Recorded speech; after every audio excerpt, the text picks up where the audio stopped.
Well, on the Super Morning Show Wednesday, a Deputy Finance Minister, John Kumah, explained that government is doing all that it can to ensure the economy is streamlined. Who were holding the old bonds? In the sense that if they have to, an individual bondholder has a liquidity challenge and he wants to trade off his bond, he needed a market to trade in.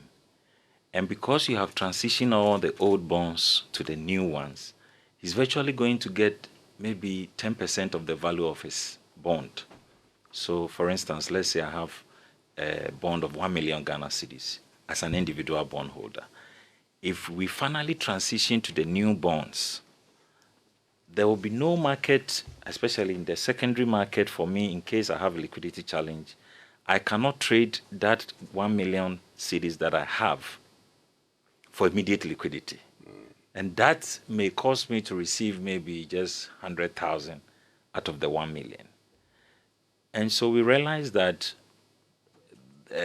by default of the new arrangement, you are disadvantaging the individual bondholders. So let's give them an option. Now the option is that individual bondholders can still choose to exempt or choose to stay out. But in their own interest of future liquidity challenge, we are encouraging them to also take a new bond that we are issuing specifically for the individual bondholders, which we said 59 years and below, you're going to get 10% coupons. It's no longer zero, as we announced earlier. It's gone to 10% per annum, and then the maturity from 15 years is reduced to 5 years. So clearly, this offers a huge opportunity for individual bondholders to now come on board. And those above 59 years too, they will even have a coupon rate of 15%. But Senor Jose, who also spoke on the same program, disagreed and asked that government becomes more honest with the bondholders. Professor William Pepra, who is also an associate professor of finance at the Andrews University in Michigan, has been explaining what the new offer means. If we gone back to the position of the individual bondholders, they wanted an entirely exemption from this program.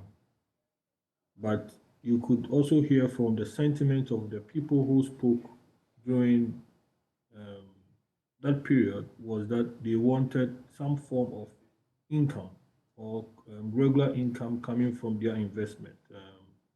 So people wanted a coupon payment. Remember that government first option was to pay a zero coupon rate.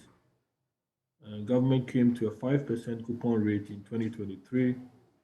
And this particular discussion after negotiation with these parties, government is trying to give them constant income at a rate of between 10% for those below the ages of 59 years and 15% for those also above 59 years. We also notice that government is saying that instead of having a 12-year period or duration, the new bonds will have a duration of 5 years, which means that there's almost a 7-year difference in terms of your bond period.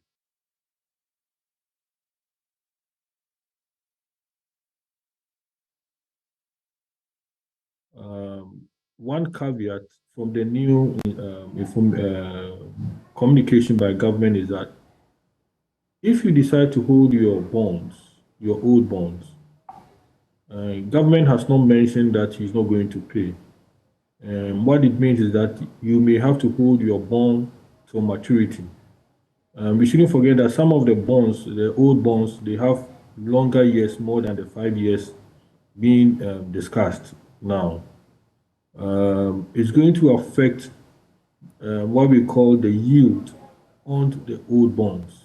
If a bond is not having tradability or is not easily to be exchanged on the CSD, let me make it more simpler.